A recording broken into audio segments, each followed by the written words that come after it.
প্রতিদিন নিত্য নতুন ভালোবাসার গল্প পেতে, দেখতে এবং শুনতে আমাদের চ্যানেলটি সাবস্ক্রাইব করে পাশে থাকা বেল আইকনটি ক্লিক করুন। আপনাকে সেরোগেসির মাধ্যমে আমাদের অফিসের ফারহান আদ্রাফ স্যারের বাচ্চার মা হতে হবে। 9 মাস পর ওনার বাচ্চা উনি নিয়ে যাবে। বিনিময়ে 20 লক্ষ টাকা দেওয়া হবে আপনাকে। মন হতভম্ব। অফিসে এসেই এমন কিছু শুনতে হবে তা ও ভাবতেই পারছে না। কি বলছে এটা ম্যানেজার সাহেব? আর স্যার, উনিও বা কেমন? এতদিন এই অফিসে কাজ করে তো এমন মনে হয়নি বসকে। উনি যথেষ্ট ভালো একটা মানুষ, যথেষ্ট সুদর্শনও বটে। আর ওনার বাচ্চার প্রয়োজন হলে বিয়েও তো করতে পারে। শুধু শুধু আমাকে কেন টানছে এর ভেতরে? হ্যাঁ, আমি এতিম, টাকার প্রয়োজন, তাই বলে এভাবে টাকার লোভী তো না। এমন প্রস্তাব দেওয়ার মানেটা কি? মন দাঁড়িয়ে থাকার ব্যালেন্সটা ঠিক রাখতে পারল না। পড়ে যেতে নিলেই ম্যানেজার ধরে ফেলে। আমি ঠিক থাকতে পারছি না এটা শুনে। ম্যানেজারকে আমি বাবার মতো দেখতাম, আর উনিও আমাকে মেয়ের মতোই ভালোবাসতেন। আর এখন এই বিশ্বাসটা উনি ভেঙে দিয়েছেন। এতদিন যে সম্মানের সাথে বসকে দেখতাম, সেই বসের প্রতি একরাশ ঘৃণা এসে জমলো, সাথে ম্যানেজারের প্রতিও। এসবের মানে কি? আমি তোমাকে আমার মেয়ের মতোই ভালোবাসি মা, আর তোমাদের বসকেও নিজের ছেলের মতো ভালোবাসি। ওকে ছোট থেকেই দেখে আসছি, অনেক রাগী আর বদমেজাজি। যেটা করবে বলবে ওইটা যেমন করেই হোক করেই ছাড়বে, আর যথেষ্ট ভদ্রও। নিঃসন্দেহে ও অনেক বুদ্ধিমানও। অফিসের অনেক শত্রুকে কিভাবে এক হাতে হ্যান্ডেল করতো, সবাইকে শ্রদ্ধাও করে অনেক। কিন্তু ওর হঠাৎ এই সিদ্ধান্তকে আমি মানতে পারছি না। এটা অন্যায়। ও আমার কোনো কথাই ফেলে না, কিন্তু এই কথার কোনো প্রত্যুত্তর আমি করতে পারছি না। সেই সাধ্য যে আমার নেই মা। তোমার ডিটেলস সব অফিসে আছে। তোমার টাকার দরকার আর ওর বাচ্চার দরকার। আমি বলবো কি, রাজি হয়ে যাওয়াই ভালো। এবার বাকিটা তোমার ইচ্ছে মা। মনের কান ঝাঝা করে উঠল। সাথে সাথেই বেরিয়ে আসলো ওই অফিস থেকে। রাস্তা দিয়ে হাঁটছে আর ভাবছে এসব। কিন্তু এই চাকরিটা যে আমার একমাত্র সম্বল। এত কম পড়ায় কেউ চাকরি দেয় না। আর এই একটা মাত্রই বড় অফিসে চাকরিটা পেলাম। কিভাবে কি ভেবে দিয়েছে এটাও জানি না। এই অফিসে সব উচ্চশিক্ষিত লোক, তাও ওনাদের কথার ধরনেই বোঝা যায়। আমাকে দিয়েছিল প্রিন্টের কাজ, কারণ এই একটা কাজই তুলনামূলক সহজ ছিল, আর তেমন পড়া নিয়েও না। তবুও সন্তুষ্ট ছিলাম এই চাকরি নিয়ে। কিন্তু এখন কি হবে, কিভাবে চলবো আমি মন। আমার বাবা মা কে এটাও জানি না। আমি বড় হয়েছি অনাথ আশ্রমে, ওখান থেকে ইন্টার পর্যন্ত পড়তে পেরেছি।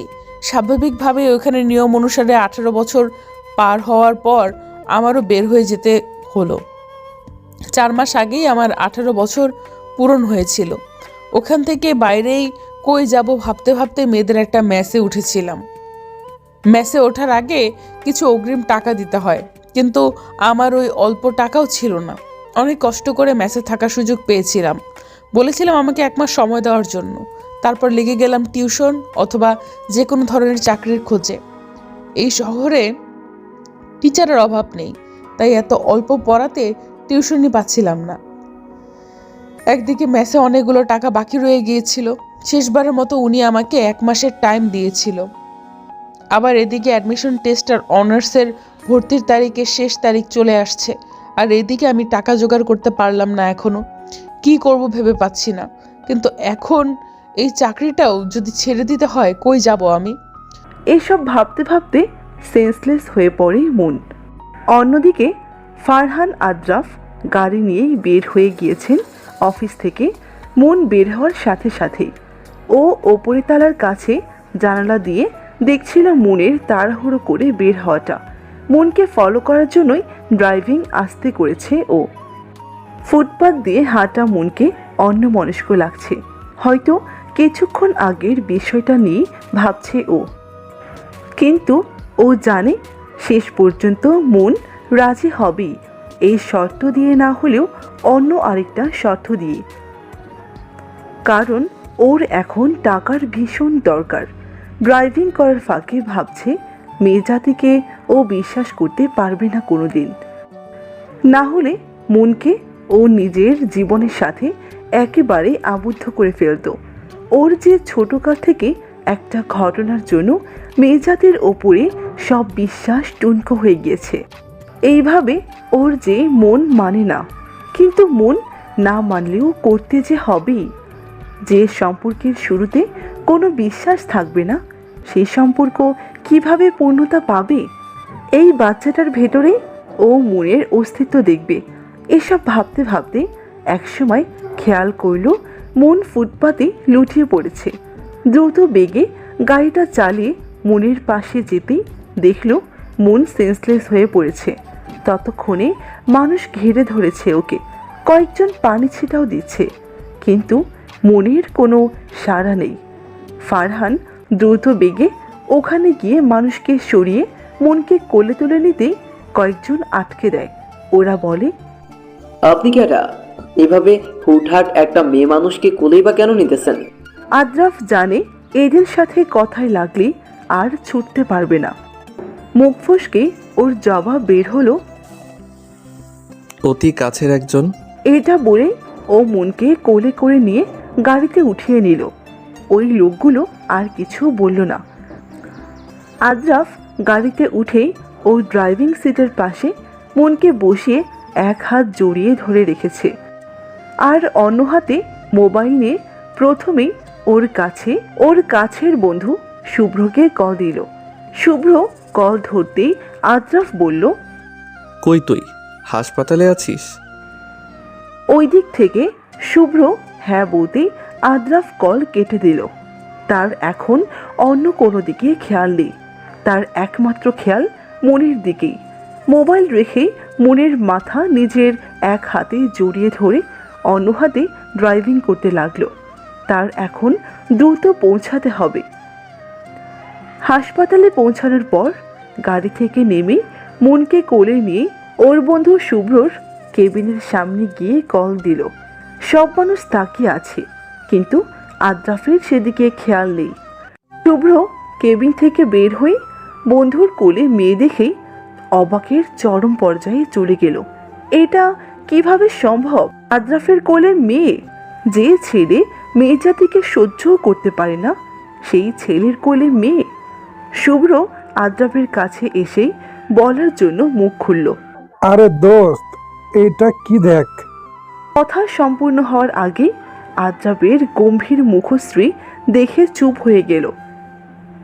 তার এতক্ষণ হুঁশই ছিল না রোগীকে দেখার, বন্ধুর কথা ভাবতে গিয়ে। আরে তেমন কিছু না, অতিরিক্ত টেনশন আর স্ট্রেস নেওয়ার জন্য এমনটা হয়েছে।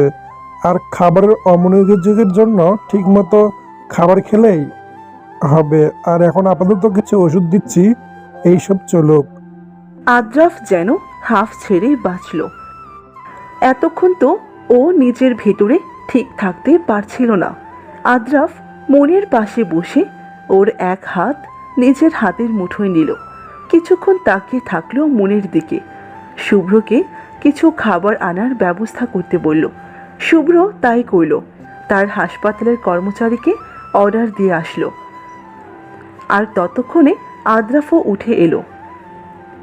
এই কিছু সময় শুভ্র আদ্রাফকে দেখেই বুঝে গেছে। শুভ্র আদ্রাফের পাশে এসে দাঁড়ালো। ভালোবাসিস ওকে? জানি না। বলে দিলেই তো হয়। আমার জীবনে কোনো নারীকেই জড়াবো না। এই কথার প্রতিউত্তরে কিছুই বলতে পারল না শুভ্র, কারণ ও জানে আদ্রাফকে এখন যেভাবেই বোঝাক না কেন ও বুঝতে চাইবে না। আর কেই বা বোঝাবে আদ্রাফকে? ও নিজেই তো জানে আদ্রাফের একটা কালো অতীত আছে, যেই ট্রমাটা থেকে এখনো আদ্রাফ বের হয়ে আসতে পারেনি। মন চোখ খুলেই হতবাক, কারণ ওর সামনে স্বয়ং আদ্রাফ দাঁড়িয়ে আছে। চারদিকে তাকিয়ে বুঝতে পারল এটা একটা হসপিটাল, কিন্তু মন হাসপাতালেই বা কিভাবে আসলো?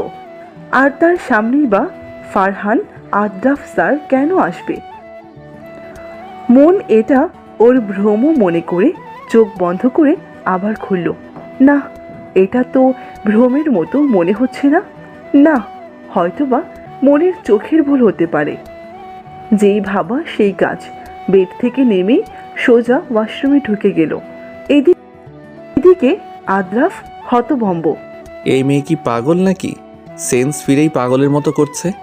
এখন আবার দৌড়ে ওয়াশরুমেই বা কেন গেল?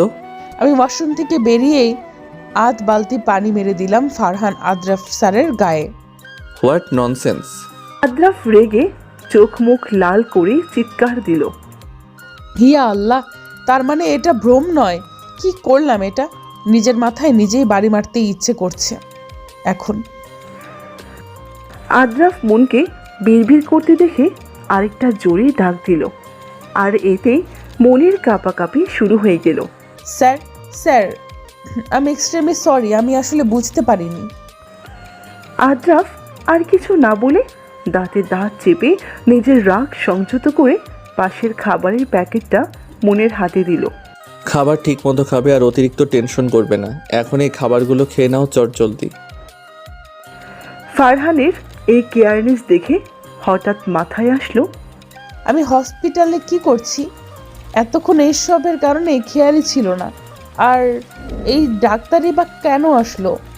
সকালের কথাগুলো ভাবতেই মন বিস্ফোরণ চোখে আদ্রাফের দিকে তাকালো, আর পাশের ছোট টেবিল থেকে ফল কাটার ছুরিটা হাতে নিল। এই আপনি আমাকে সেরিগ্রেশন করাতেই এনেছেন, তাই না? এই জন্যই এত কেয়ারনেস আমার প্রতি। আমি এতক্ষণ ভুলেই গেছিলাম সকালের কথাগুলো। খবরদার এক পাও আমার দিকে এগোলে আপনি আমার অফিসের বস, এটা ভুলে যাব। এই ছুরিটা দিয়ে জবাই করে মেরে ফেলবো একদম। ওইটা ফল কাটার ছুরি, ওইটা দিয়ে জবাই করতে পারবে না তুমি। ছুরি দিয়ে সর্বোচ্চ হাত কাটা যায়, জবাই না। এতদিনে এটাও শিখলেন না স্ট্রেঞ্জ? আমি বাচ্চা ভেবেছি তোমাকে, কিন্তু তুমি দেখছি আমার ভাবনার চাইতে বেশি বাচ্চা। মন। ততক্ষণে শুভ্র কেবিনে ঢুকলো আবার। যেটাই কাটা যাক ওইটাই কেটে দেব। আর এই ডাক্তার এখানে কেন? আমি কিন্তু এখন চিৎকার করব বলে দিলাম, আর নয়তো দুইজনকে একসাথে খুন করে ফেলবো। এটা শুনেই শুভ্র পেট ধরে জোরে জোরে হাসতে শুরু করলো। ওর হাসি দেখেই মন বোকা বোকা চাহনি। এখানে হাসির কি কইল মন? আদ্রাফ দোস্ত, শেষ পর্যন্ত এই বাচ্চাটাকেই পেলি। শুভ্র হাসতে হাসতে আদ্রাফকে কথাগুলো বলতেই আদ্রাফের দিকে তাকাতে চুপ হয়ে গেল আদ্রাফের রাগী চেহারা দেখে। আর এদিকে মন তো তেলে বেগুনে জ্বলে উঠল বাচ্চা বলার কারণে, কিন্তু এখন চুপ থাকাটাই শ্রেয় মনে হচ্ছে। কোনো মতেই এখান থেকে বের হতে পারলেই হলো। এখানেই থাকার ইচ্ছে আছে নাকি? চাইলে ব্যবস্থা করতে পারি। বাসায় যাওয়ার ইচ্ছে নেই? গম্ভীর পুরুষালী কণ্ঠস্বর কানে আসতেই মনের খেয়াল হলো ও একা একা দাঁড়িয়ে বিড়বিড় করছিল। আদ্রাফ শুভ্রকে বলে বেরিয়ে যেতেই মন এক নজর শুভ্রের দিকে রাগী চোখে তাকিয়ে বের হয়ে গেল। মন গেট দিয়ে বের হতেই দেখে আদ্রাফ স্যার গাড়িতে হেলান দিয়ে দাঁড়িয়ে আছে, বোধহয় মনেরই অপেক্ষায়। আদ্রাফকে না দেখার ভান করে রিকশা ডাকতে লাগলো, আর তা দেখেই আদ্রাফ বলে উঠল, আমাকে কি তোমার ড্রাইভার মনে হয় যে আমি গাড়ির দরজা খুলে তোমায় ঢোকার সুযোগ করে দিব? আমার সাথে আপনার শুধুমাত্র এমনি স্বাভাবিক কর্মচারীর সম্পর্ক, এর বাইরে কিছুই নেই। আপনি কি সব কর্মচারীদের এইভাবে গাড়িতে করে বাসায় পৌঁছে দেন? যদি দেন তাহলে উঠবো, আর না হলে আলগা পিরিত দেখাতে আসবেন না। এই বলে মন রিকশায় উঠে গেল। আর এইদিকে আদ্রাফের চোয়াল শক্ত হয়ে গেছে। আজ একদিনে এই মেয়েটার সাহস এতটাই বেড়ে গেছে। এতদিন তো এমন মনে হয়নি। সেই মেয়ে এখন এই ফারহান আদ্রাফের সাথে তর্কে জড়ায়। মন রুমে ঢোকার সাথে সাথেই পাশের বেড থেকে মিম বলে উঠল, কই ছিলি এতক্ষণ? এতবার কল দিয়েছিলাম, ধরিসনি? জানিসই তো এই সময় কাজে থাকি। জানার পরেও হঠাৎ এতবার কল কেন দিলি? হোস্টেলের দায়িত্বরত কুটনি মহিলাটা আসছিল তোকে খোঁজার জন্য। বলেছে এইবারে আর সুযোগ দিবে না। আমাকে দিয়ে তোর মোবাইলে কল দিছিল। তুই কল না ধরার কারণে রাগি মুডে বের হয়ে গেছিল। তুই আসলে দেখা করতে বলছিল। কি করবি মন? আমারও তো এবার বাবা এখনো গ্রাম থেকে খরচ পাঠায়নি, আর টিউশনের বেতনও এখনো দেয়নি, নাহলে আমি কিছু একটা করে ফেলতাম। তুই আর কত করবি আমার জন্য? যা করছিস তা অনেক করেছিস, দেখি কি করা যায়। আরে মন, আজ না তোর অফিসের মাঝ বেতন দেওয়ার কথা ছিল? দেখ ইয়ার, আমি তো ভুলেই গেছিলাম। দিয়েছে টাকা? তাহলে তো তুই টেনশন ফ্রি হয়ে গেছিস। আমি শুধু শুধু চিন্তা করছি। আমি আর চাকরি করছি না। কিন্তু কেন? সকাল থেকে সব মিমকে খুলে বলল। বলার পরে মিম বিস্ময়সূচক অবস্থায় রেখে কাপড় নিয়ে ওয়াশরুমে চলে আসলো। আস্তে আস্তে এখন সব চিন্তা এসে মাথায় ভর করছে। এতক্ষণ সবার সামনে শক্ত চঞ্চল মনের অভিনয় করলেও এখন সব কান্নারা যেন গলায় এসে আটকে গেল। আর পারছে না মন। হাঁটুর উপর মাথাটা ছেড়ে দিয়ে দ আকারে বসে সবার মতো স্বাভাবিক লাইফ আমার কেন হলো না? আমার পড়াশোনার কি হবে? আর একটা কাজই বা কিভাবে জোগাড় করব? পরদিন যথাক্রমে মন রেজিগনেশন লেটার নিয়ে অফিসে হাজির হলো। এর মধ্যেই ও যা ভাবার ভেবে নিয়েছে। ওর টাকার প্রয়োজন ছিল, তবে এভাবে নয়।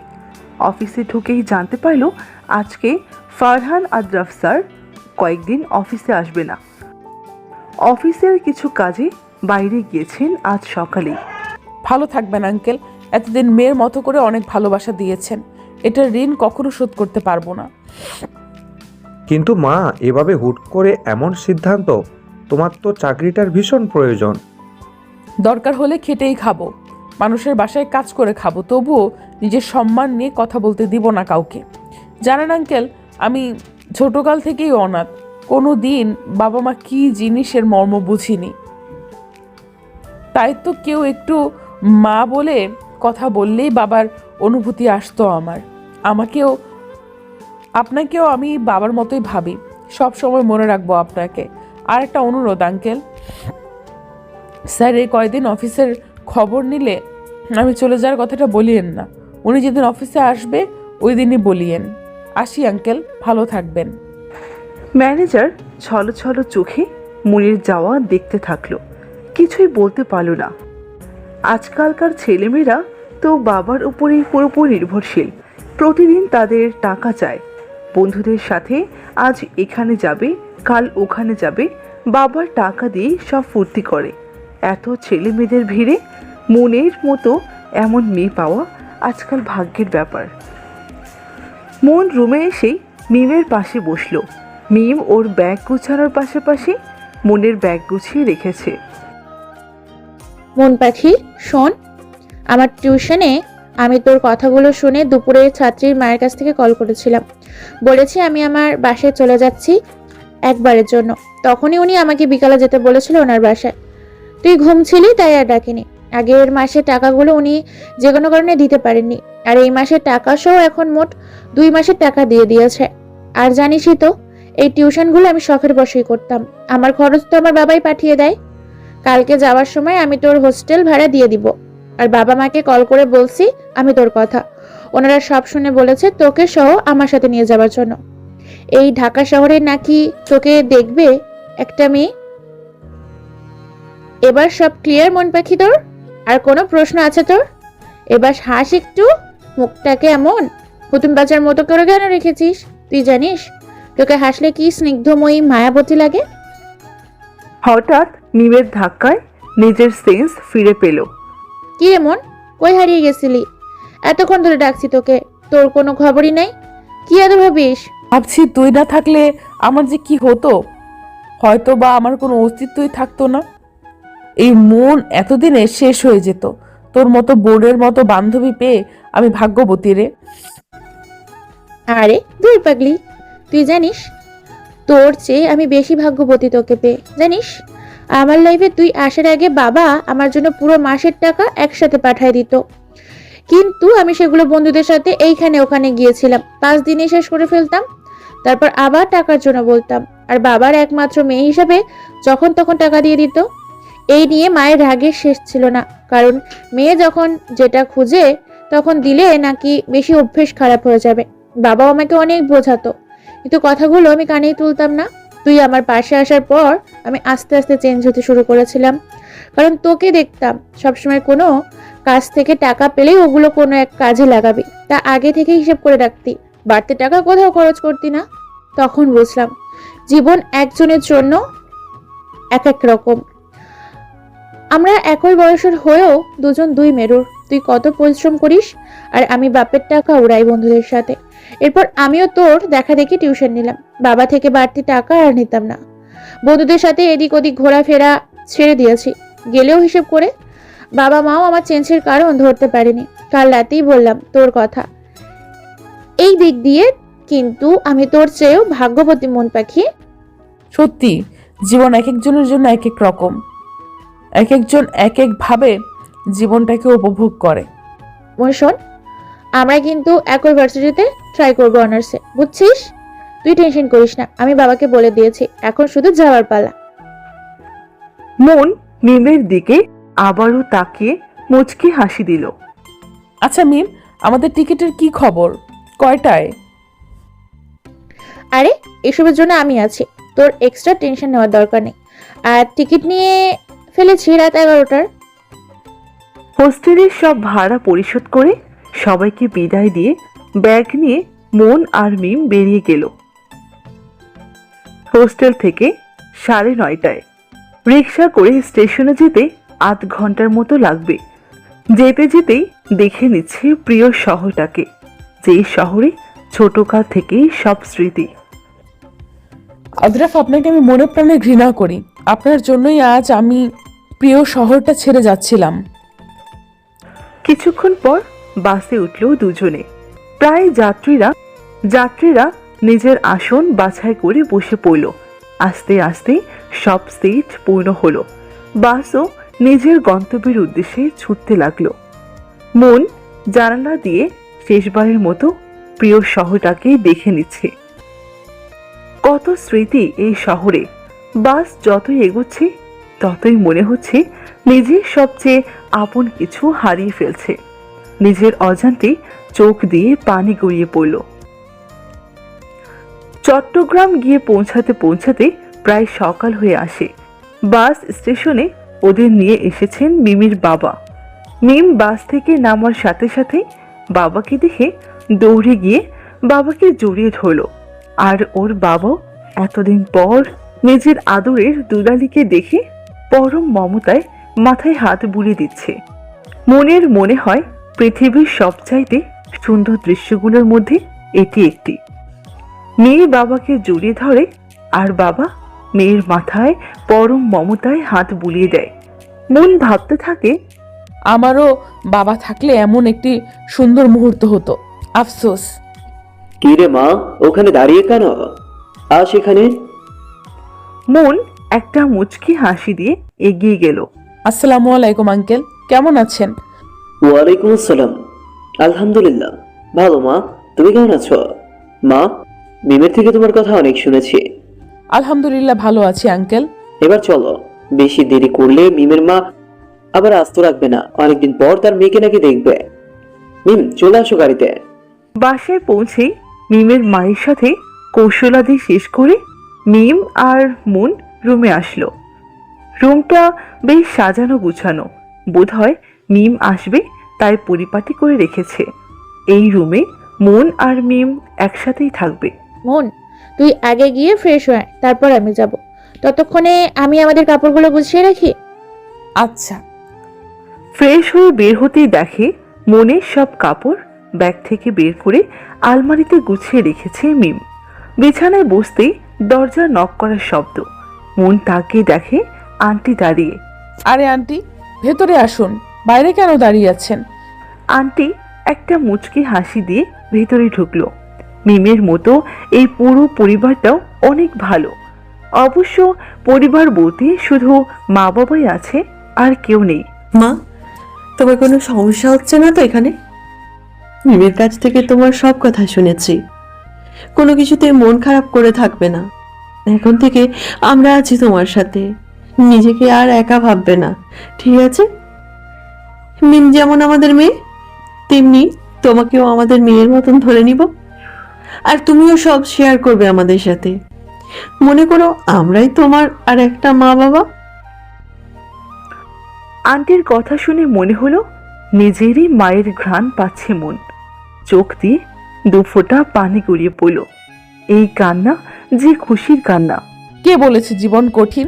এই তো, জীবনকে মানিয়ে সামনে এগিয়ে যেতে পারলেই জীবনের মানে পাওয়া যায়। জীবন এত সুন্দর তা আজকের আগে মনে হয়নি।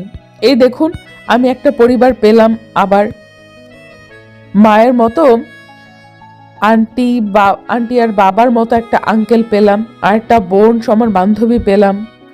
মিমের মা পরম মমতায় দুহাত দুজনের মাথায় বুলিয়ে দেন। হয়েছে, এইবার ওঠ। সারা রাত জার্নিতে তো তোরা কিচ্ছু খাসনি মনে হয়। আমি নিচে গিয়ে খাবার তৈরি করছি, তোরা আয়। আচ্ছা, আসতেছি আমরা। নিচে গিয়ে খাবার খেয়ে মিমের সাথে রুমে এসে গেল মন। মিমের বাবা বলেছেন নিজের মতো করে থাকতে এখানে, আর ভার্সিটির অ্যাডমিশন নিয়ে যা করার উনিই করবেন। মন শোন, ঘুম থেকে উঠেই বিকালে আমরা বাইরে যাব, কেমন? তোকে দেখাবো আমাদের চট্টগ্রাম। আপাতত একটু এদিকেই যাই ঘুরতে, এখন ঘুমা। মন একটা মুচকি হাসি দিয়ে শুয়ে পড়ল। শোয়ার সাথে সাথেই চোখে এক রাজ্যের ঘুম এসে ধরা দিল। আস্তে আস্তে ঘুমের দেশে পাড়ি দিল। এভাবেই কেটে গেল 3 দিন। এই 3টা দিন মনের জীবনের সেরা দিন মনে হলো। চট্টগ্রাম আসার পর মনে হচ্ছে তার মতো সুখী আর কেউ নেই।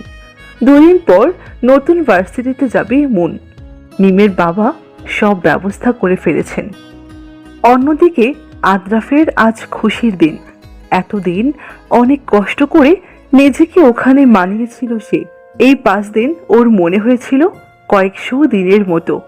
এতদিন কেউ একজনের শূন্যতা অনুভব করেছিল, আজ মনে হলো অনেক দিনের অপেক্ষার অবসান। অফিসে ঢুকেই ম্যানেজার থেকে আগে অফিসের সব খবরাখবর নিল। তারপরে নিজের কেবিনের দিকে হাঁটা ধরল। ওর কেবিন মনের কাজের জায়গাটা পার করে যেতে হতো। কেবিনে ঢোকার সময় একবার ওই জায়গাটা চোখে পড়ল, কিন্তু জায়গাটা খালি। হয়তো মন এখনো আসেনি। কিন্তু মন তো এই 1 মাসের একদিনও দেরি করে আসেনি। যাক, হয়তোবা কোনো কারণে দেরি হচ্ছে, আসবে।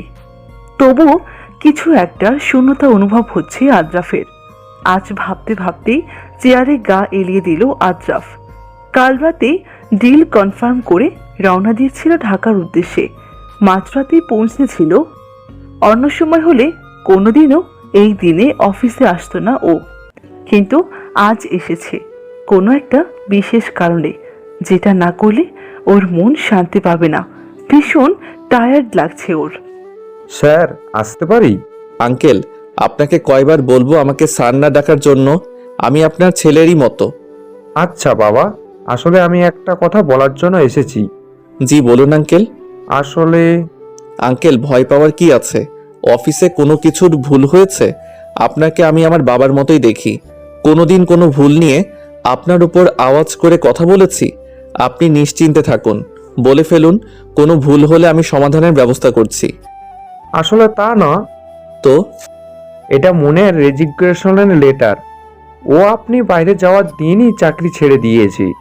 হোয়াট? আপনি আমাকে আগে বলবেন না? আজ 5 দিন হয়ে গেল। আদ্রাফ চেয়ার ছেড়ে উঠে জোরে চিল্লিয়ে বলল, আসলে ও আমাকে মেয়ের মতো করে অনুরোধ করে বলেছিল, আপনি না আসা পর্যন্ত বলতে বারণ করেছিল, তাই বলতে চেয়েও পারিনি। আদ্রাফ জোরে কিছু বলতে চেয়েও বলতে পারল না। ওর মাথা কাজ করা বন্ধ করে দিয়েছে। কি করবে ভেবে পাচ্ছে না। কোথাও যেন ও শূন্যতা অনুভব করছে। চোখগুলো 2 মিনিট লাল বর্ণ ধারণ করেছে। মাথা ব্যথা করছে ভীষণ। এই ট্রমা থেকে ওকে একমাত্র শুভ্রই বের করতে পারবে। আদ্রাফ মোবাইল নিয়ে শুভ্রকে কল করলো। শুভ্র? শুভ্র কই তুই? দ্রুত আমার অফিসে আয়। আঙ্কেল, মনের ডিটেলসটা আনুন। ম্যানেজার হ্যাঁ বোধক মাথা নাড়িয়ে বের হয়ে গেল। ওর এখন নিজেরই খারাপ লাগছে। মনের কথা মেয়ের মতো করে ভাবতে গিয়ে আদ্রাফকে আর বলা হয়নি। ওই দিনই বলা উচিত ছিল, কিন্তু আদ্রাফ কেন মনের মতো একজন সাধারণ মেয়ের কাজ ছাড়াতে এত রিয়াক্ট করছে? তার মানে কি মনের কাছে ওই দিনের প্রস্তাব দেওয়ার সাথে আদ্রাফের কোনো সংযোগ ছিল? আদ্রাফ তো মেয়ে জাতিকে ঘৃণা করে, তবে বাচ্চাকে নয়। তার মানে কি ওর জীবনের কালো অতীতটার জন্যই মনের কাছে যেতে এত শর্ত জড়িয়ে দিয়েছিল? ম্যানেজারের কাছে এখন সব পরিষ্কার। ওর এখন আদ্রাফের জন্য ভীষণ মায়া হচ্ছে। তার এখন দ্রুত শুভ্রকে সব বলতে হবে, আর মনের ডিটেলসটাও দিতে হবে আদ্রাফকে। এই মুহূর্তে এসব থেকে একমাত্র শুভ্রই পারবে আদ্রাফকে বাঁচাতে। শুভ্রই ওর একমাত্র ছোটবেলা থেকে কাছের বন্ধু। দিগন্ত নীল আকাশে মাঝে মাঝে শুভ্রর ছোঁয়া। আকাশ জুড়ে বিচরণ করছে নাম না জানা অসংখ্য পাখি। পাখিদের এই একটা দিক অনেক বেশি ভালো লাগে, ওরা যেখানে যাক না কেন ঝাঁক ধরে যাবে। ওদের মতো পিঁপড়াকেও ভালো লাগে মনের। তারাও সবসময় সারি ধরে যায়। তখন মনে হয় সবচেয়ে সুন্দর দৃশ্য এটাই। ক্লাসে বসে জানালা দিয়ে আকাশের সৌন্দর্যে বিমোহিত হচ্ছিল মন। অন্যদিকে শুভ্র অফিসে ঢুকতেই ম্যানেজার শুরু থেকে সব বলল আদ্রাফের কেবিনে আসতে আসতে। শুভ্র আগে এমন কিছু আন্দাজ করেছিল। আদ্রাফ মেয়েটাকে ভালোবাসে, কিন্তু স্বীকার করছিল না। কিন্তু তাই বলে মেয়েটাকে এমন প্রস্তাব দেওয়া কিছুতেই উচিত হয়নি আদ্রাফের। এই মেয়ের জায়গায় যে কোনো কেউই থাকলে রেগে যেত, আর সেই জায়গায় মেয়েটি শুধুই চাকরিটা ছেড়েছে। যাক, এখন এসব ভাবার টাইম নয়। শুভ্র আদ্রাফের কেবিনের দরজা খুলে দেখল আদ্রাফ চেয়ারে গা এড়িয়ে চোখ বন্ধ করে আছে। আদ্রাফ, আদ্রাফ চোখ খুলে সামনে তাকাতেই শুভ্র থমকে গেল। আদ্রাফের চোখগুলো লাল বর্ণ ধারণ করেছে। আদ্রাফ শুভ্রকে দেখেই উঠে এলো চেয়ার ছেড়ে। শুভ্রকে বলল, খুব দ্রুতই মুনের হোস্টেলে যেতে হবে, মুনকে বোঝাতে হবে। আচ্ছা আমি যাচ্ছি ওই হোস্টেলে। ওইখানে গিয়ে মনকে হোস্টেলে পাবো। আমি গাড়ি করে ওকে বুঝিয়ে নিয়ে আসবো তোর সাথে কথা বলার জন্য। না, তোর সাথে আমিও যাব। আদ্রাফ বলল। শুভ্র আদ্রাফের দিকে এক পলক তাকিয়ে হ্যাঁ বদক মাথা নাড়িয়ে বেরিয়ে গেল। ওর এখনো বিশ্বাস হচ্ছে না আদ্রাফের মতো একটা ছেলে একটা সাধারণ মেয়ের চাকরি ছেড়ে দেওয়াতে কেন এত রিয়াক্ট করবে। শুভ্র এসব ভাবতে ভাবতেই আদ্রাফের গাড়ির পাশে গিয়ে দাঁড়ালো। আদ্রাফ ড্রাইভিং সিটে উঠতেই শুভ্র তার পাশের সিটে উঠে পড়ল। গাড়ি এসে মুনের হোস্টেলের সামনে দাঁড়ালো। তুই গিয়ে হোস্টেলের মালকিনের সাথে কথা বলে আয়, আমি এখানেই আছি। 2 মিনিট পর শুভ্র গাড়ির সামনে এসে হাঁপাতে লাগলো।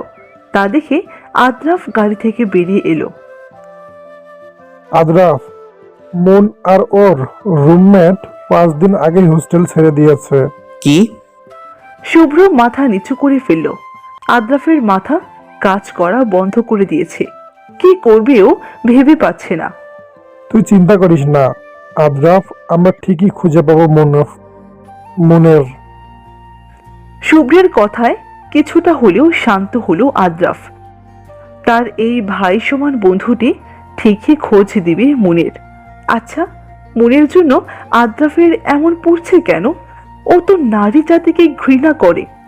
এর উত্তর আদ্রাফের নিজের কাছেও নেই।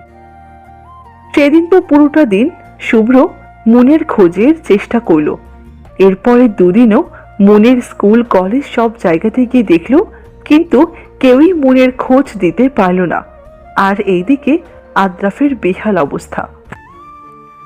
2 দিন পরে শুভ্র আদ্রাফের বাসায় এসে দেখল আদ্রাফ রুমের মেঝেতেই বসে 2 হাঁটুর উপর হাত দিয়ে দোয়াকারে বসে মাথা গুজে রেখেছে। এই 2 দিনে অফিসেও যায়নি, কেমন যেন অগোছালো হয়ে গিয়েছে। শুভ্র এখন বিশ্বাস করতে কষ্ট হচ্ছে এটা আদ্রাফ তো। শুভ্রকে মাথা নিচু করা অবস্থায় দেখে আদ্রাফ মাথা তুলে মৃদু হেসে বলল, পাসনি তাই না? শুভ্র মাথা উপরে তুলে প্রিয় বন্ধুকে দেখে আবার মাথা নিচু করে ফেলল। আজ এই বন্ধুটার জন্য কিছু করতে ইচ্ছা করছে ভীষণভাবে, কিন্তু কিভাবে করবে ও? যে নিজ থেকে হারিয়ে যায় তাকে চাইলেও আর খুঁজে পাওয়া যায় না। আদ্রাফ মৃদু হাসির সহিত বলে উঠল, ভীষণ অগোছালো লাগছে তাকে। চোখ লাল, চোখের নিচে ডার্ক সার্কেল। আজ বুঝতে পারছে মন ওর মনের কোন জায়গাতে ছিল।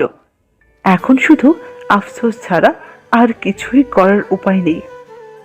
মনের খোঁজ ও কিভাবে পাবে? এই এত বড় শহরে কোথায় খুঁজবে ও মনকে? তাহলে কি সত্যি মন ওকে ফেলে চলে? সন্ধ্যার দিকে পড়তে বসেছে মন। পড়ার টেবিলটা জানালার সাথে, জানালা বন্ধ করাই ছিল। কি মনে করে যেন জানালাটা খুলে দেয় মন। সঙ্গে সঙ্গে শাঁ শাঁ করে বাতাস প্রবেশ করে ঘরে। সারা শরীরে কম্পন তুলে যায়। এমনিতেই ঠান্ডা পড়েছে খুব, আবার জানালা খুলে দেওয়ায় বাতাসও যোগ হয়েছে। তবুও মনের মন্দ লাগছে না। জানালা দিয়ে আকাশের দিকে তাকিয়ে দেখে মৃদু স্বচ্ছ আকাশ। তারাদের মেলা আজ নেই, তবে ঘোলা চাঁদ দেখা যাচ্ছে। সম্ভবত হালকা কুয়াশার জন্য চাঁদটাকে ঘোলা মনে হচ্ছে। মনোযোগ সহকারে প্রকৃতিকে দেখে উপলব্ধি করছে মন। পাশেই মেয়ম শুয়ে অঘরে ঘুমাচ্ছে। এখন থেকে ফাঁকিবাজি শুরু ওর। মিমিক থেকে চোখ সরিয়ে আবারও আকাশের দিকে মনোযোগ দিল মন। মুহূর্তে এক রাশ বিষণ্ণতা এসে ঘিরে ধরল। আগের জীবনের কথা মনে পড়ে যায়। আজ থেকে 2 মাস আগেও জীবনটা এক অন্যরকম ছিল। আদ্রাফের কথা মনে পড়ে গেল হঠাৎ। হয়তোবা মনকে না পেয়ে আরেক মেয়েকে প্রস্তাব দিয়েছে এতদিনে। কোনো দিন মন ভাবেওনি আদ্রাফ এমন।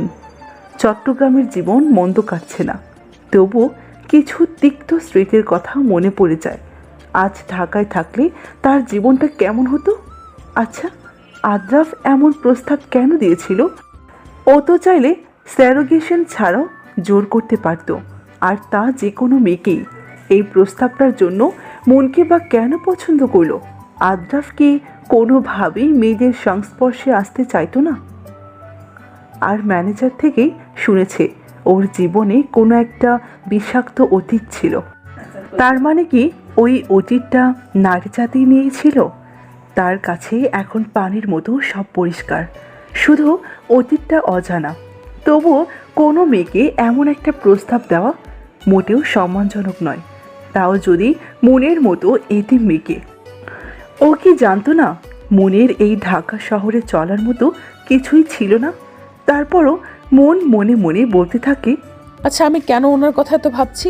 হয়তো মনের ভেতরেই কোনো কিছু লুকিয়ে ছিল, যেটা প্রকাশ পাওয়ার আগেই সব কিছু ওলটপালট করে দিয়েছে এই মানুষটা। না না, আমি এটা কি ভাবছি? ওই মানুষটার জন্য আমার মনে কিছুই ছিল না। ওনাকে আমি শুধুই ঘৃণা করি। তবুও একটু উপদেশ তো দেওয়াই যায় মানুষটাকে।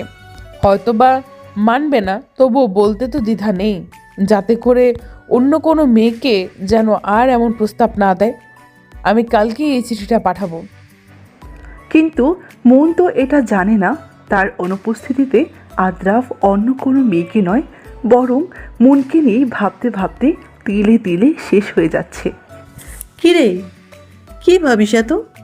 সেই কখন থেকে নিচে থেকে ডাকছি রাতের খাবার খাওয়ার জন্য, তোদের দুজনের কোনো সাড়াই নেই। তাই তো রুমে আসলাম। আর এই মেয়েটাও না সেরা ফাঁকিবাজ। পড়ার সময়ই ওর যত ঘুম সব আসবে। আর জানালা খুলেছিস যে, ঠান্ডা ধরবে, বন্ধ করে ফেল। মিমকে ডেকে নিয়ে আয় নিচে। তোর আঙ্কেল তোদের সাথে খাবে বলে সেই কখন থেকে বসে আছে।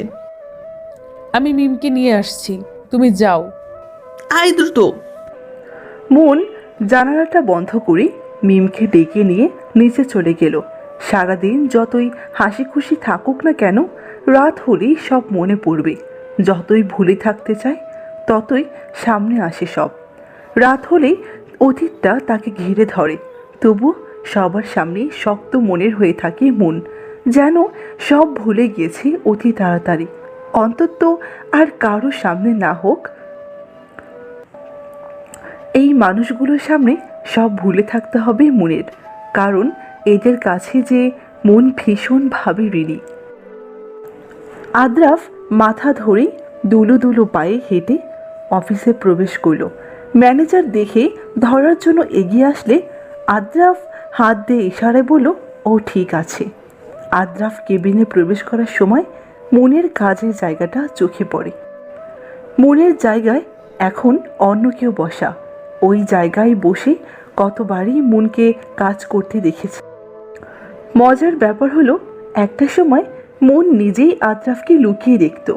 আদ্রাফ তাকালে চোখ সরিয়ে নিত। সেই সময়টা আর এখনের মধ্যে বিস্তর তফাৎ।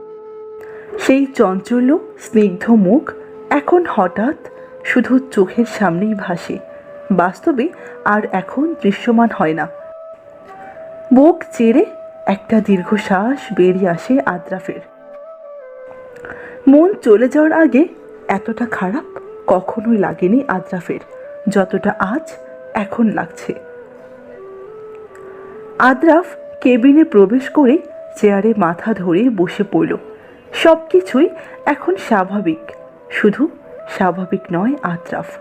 সবাই সব কিছু ভুলে গেলেও আদ্রাফ ভুলেনি। এই 2 মাস অফিস শেষে রাত পর্যন্ত ঢাকার কম বেশি সব জায়গায় গিয়েছে আদ্রাফ, হয়তো ভুল হলেও মনকে একটু দেখবে এই আশায়। কিন্তু কোনো জায়গায় মনের দেখা পেল না। ঢাকার ক্ষুদ্র ক্ষুদ্র জায়গাগুলোরও আনাচে কানাচে খুঁজেছিল আদ্রাফ মনকে। প্রতি জায়গায় গিয়ে মনের ছবি দেখিয়েছিল, কিন্তু কেউই মনের খবর দিতে পারেনি।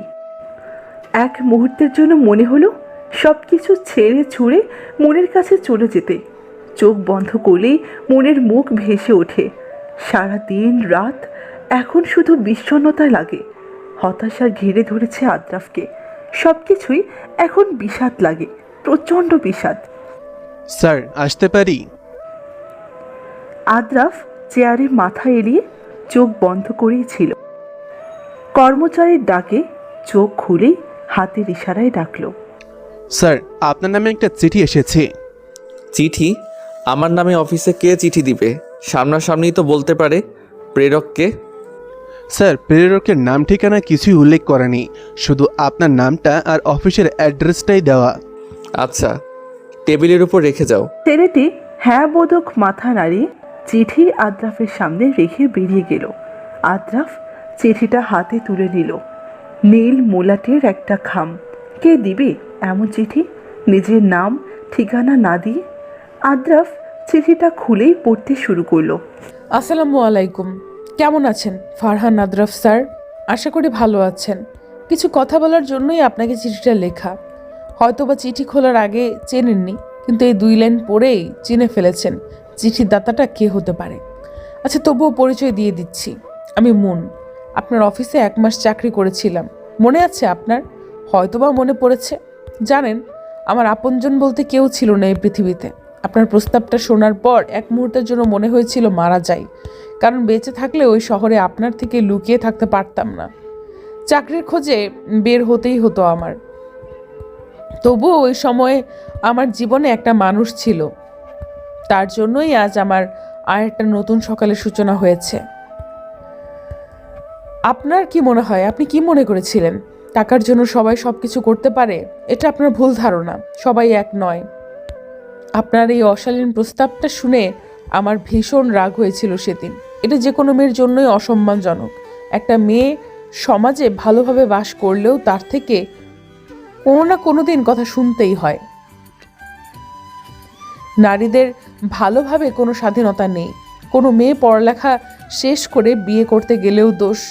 তার উপর যদি একটা মেয়ে বিয়ে ছাড়াই গর্ভবতী হয়, তাহলে তো কোনো কথাই নেই। একটা ছেলে মেয়েটাকে ব্যবহার করে চলে গিয়েছে, এইখানেও ছেলেটাকে কোনো দোষ দিবে না, সব দোষ মেয়েটারই।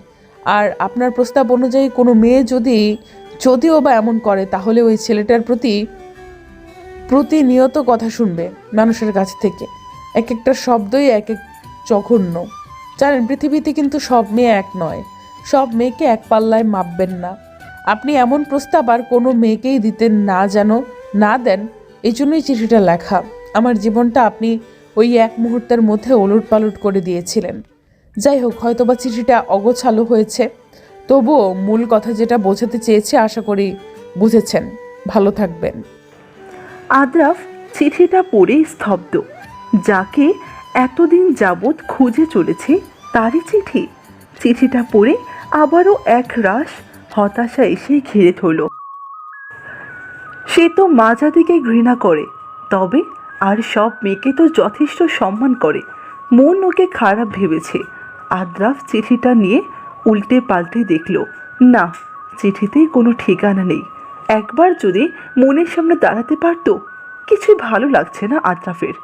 চিঠিটা পড়ে সব কিছু আরও বিষাদময় লাগছে। মনের কথাটাই ঠিক, সব নারী এক নয়।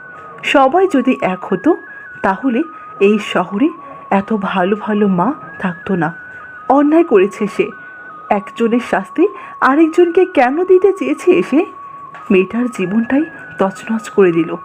কোথায় আছে মেয়েটা? এই জীবনে তো ওর আপনজন কেউ নেই। ওর সাথে এমন অন্যায় করতে আদ্রাফের বাদ মানল না। ওর সাজানো গোছানো লাইফটাকে এমন না করলেও পারত আদ্রাফ। মাথা ধরে বসে পড়ল আদ্রাফ। চিঠিটা পড়ার পর থেকে অন্যায়রা সব ঘিরে ধরেছে। চিঠিটা পড়ার পর থেকে সব হতাশা এসে ঘিরে ধরল, যা আদ্রাফ কল্পনা করেনি। আজকের সারাটা দিন বিষণ্ণতায় কাটবে। কে করবে ও? দেখতে দেখতে কেটে গেল বছর দুয়েক। দিন চলে যায় আপন গতিতে, শুধু রয়ে যায় কিছু তিক্ত স্মৃতি। যে স্মৃতিগুলো মানুষকে এক বিষাক্ত যন্ত্রণার মধ্যে ফেলে রাখে। এখন অফিস শেষে সারা সময় রুমে একা একা বসে থাকে আদ্রাফ। জীবনটা ধীরে ধীরে কেমন যেন তিক্ত হয়ে উঠেছে। আগের মতো এখন আর কোনো কিছুই ভালো লাগে না। আদ্রাফের বাবা আদ্রাফের রুমে ঢুকে ছেলের এই অবস্থা দেখে সিদ্ধান্ত নিলেন ছেলের বিয়ে দিবেন। দিন দুয়েক পরে উনি পাত্রী দেখার জন্য জোর করতে লাগলেন আদ্রাফকে। আদ্রাফ নির্বিকার থাকে, কিছু একটার চিন্তায় থাকে সবসময়। বাবাকে উত্তর দেয়, বিয়ের কথা বলো না বাবা, আমার ইচ্ছে নেই। এভাবে একা কতদিন থাকবি? বয়স তো হলো। এই মুহূর্তে বিয়ে করতে প্রস্তুত নই আমি বাবা। সেই 2 বছর ধরে বলে আসছিস তুই প্রস্তুত নেই, আর প্রস্তুতিটা কবে হবে, কখন? বাবা এসব শুনতে আমার ভালো লাগছে না। বিয়ে কর, নতুন বউকে নিয়ে দেশ বিদেশ ঘুরে বেড়াবি, ভালো লাগবে। বাবা প্লিজ, আমি ঘুমাবো। ছেলের রুম থেকে হতাশ মুখে বেরিয়ে গেল আদ্রাফের বাবা। আদ্রাফ রুম অন্ধকার করে বসে রইল। সন্ধ্যার পর একটু গিটার নিয়ে বসে। হয়তো গিটারের সুরেই কেউ একজনকে খুঁজে চলে। একাকিত্বরা চারদিক থেকে এসে চেপে ধরে আদ্রাফকে। জীবনটা তিক্ত হয়ে উঠছে দিন দিন। অফিস বাড়ি এসবের বিরক্তি এসে গেছে। আর ভালো লাগে না। সব কিছু ছেড়ে ছুড়ে কোথাও যেন চলে যেতে ইচ্ছা করে। কোনো একটা অপরাধ বোধ জেগে ওঠে। এই অপরাধ বোধ কিসের? নিজেকে প্রশ্ন করতে মনের মুখ ভেসে ওঠে চোখের সামনে। একটা নিষ্পাপ এতিম মেয়ে, নিজের আপন জায়গা হারা আদ্রাফের জন্য। কত সুন্দর হাসি খুশি ছিল মেয়েটা। ওর জীবন এক মুহূর্তের মধ্যে উলটপালট করে দিয়েছিল আদ্রাফ। ভেতরটা দগ্ধ হচ্ছে পুরানো যন্ত্রণায়। তার উত্তাপ ছড়িয়ে পড়েছে চারদিকে। নিজের ভুলের জন্যই নিজেকেই ধিক্কার জানাতে ইচ্ছা করছে। সময় ঠিক সময়ে তার প্রতিশোধ নিয়ে নেয়, যেমন এখন নিজে নিজেই পুড়তে হচ্ছে। আজকাল ঘুমের ঘোরে মনের প্রতিচ্ছবি ভেসে ওঠে। মেয়েটা কোথায় আছে কে জানে? কি নিষ্পাপ পবিত্র মুখ ছিল মেয়েটার, কত চঞ্চল, কত মিষ্টি ছিল। অথচ মেয়েটার সব কিছু ওলটপালট করে দিয়েছে এই আদ্রাফ। ভাবতেই নিজেকে কেমন যেন স্বার্থপর মনে হয়। মনের সাথে একবার দেখা করা দরকার। হয়তো ও এখন আর একা নেই, ওর জীবনে অন্য কেউ এসে গেছে। এটা ভাবতেই বুকটা মুচড়ে উঠল আদ্রাফের। যদি এটা সত্যিও হয় তাহলে আদ্রাফ কিভাবে থাকবে ওকে ছাড়া? তবুও এটাই হয়তো আদ্রাফের শাস্তি হবে। মনের জীবন এখানে ভালোই চলে। 1 বছর আগেই ও পড়াশোনার পাশাপাশি একটা পার্ট টাইম জব নিয়েছিল। এটা দিয়েই এখন ওর পড়াশোনা চালিয়ে নেয়। অবশ্য মিমের বাবা মায়ের অনেক আপত্তি এটা নিয়ে। ওনারা বলেছেন মিমের মতো করেই মনির সব দেখবে।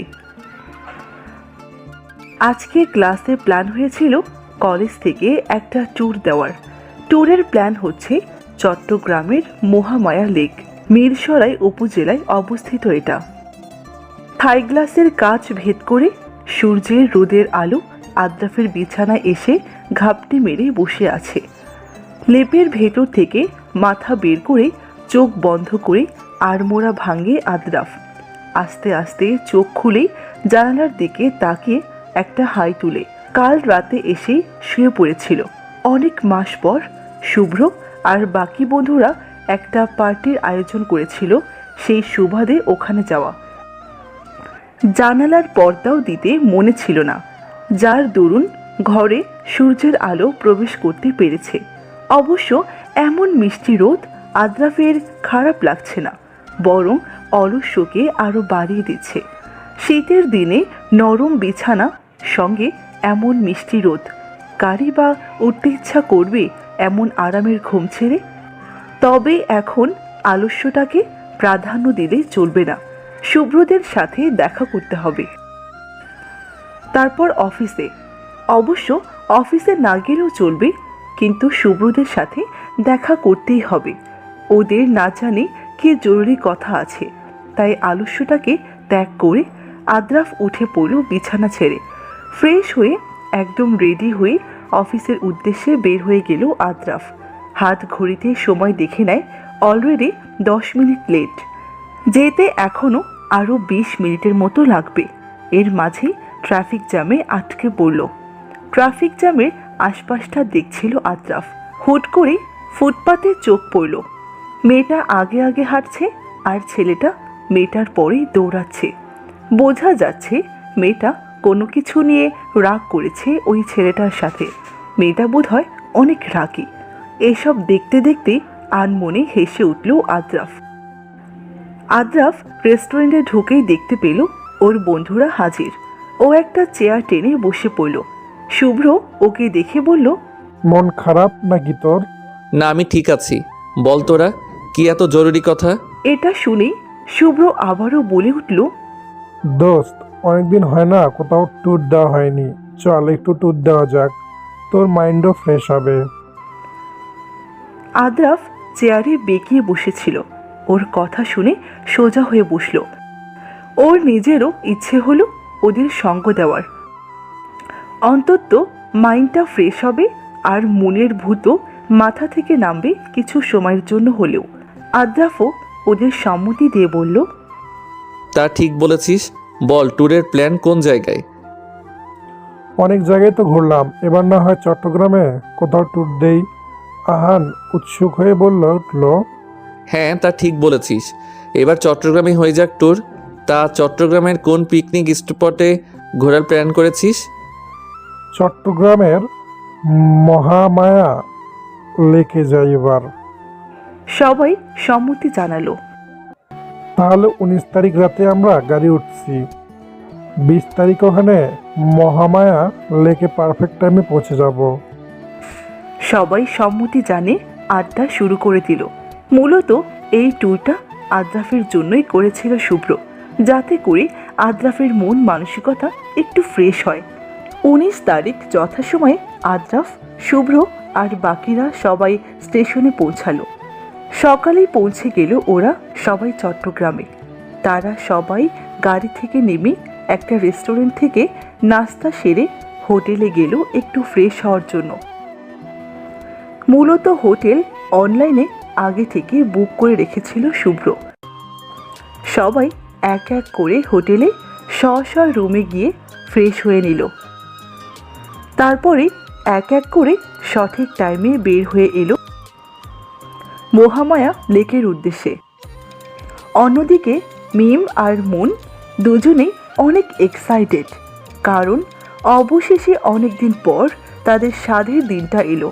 মিম তো সেই খুশি, বাসা থেকে বের হওয়ার সময় আঙ্কেল আর আন্টি বারবার করে বলে দিয়েছে যাতে করে ওরা যেন আজে বাজে জিনিস না খায় এবং এই এরিয়া থেকে যেন বের না হয়, কলেজের আওতায় থাকে যেন সব সময়।